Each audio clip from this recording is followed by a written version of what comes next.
Here's the problem with the left trigger. It's always squeaking, making like a springy sound. It also feels very different from the right side. Here's a sample. I'm not sure if you'll be able to hear it.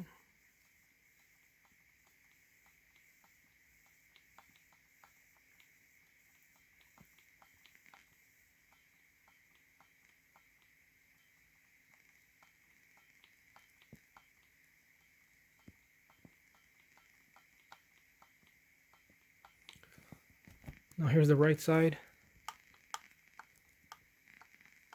As you can hear, it just makes a clicking sound. It feels normal. And now the left side again.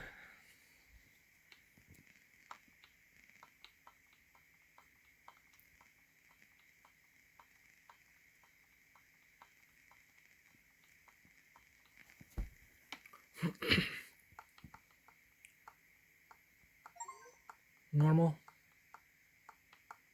No spring sound, feels fine.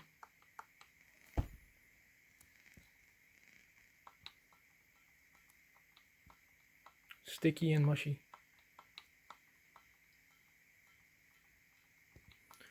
You can hear the spring going.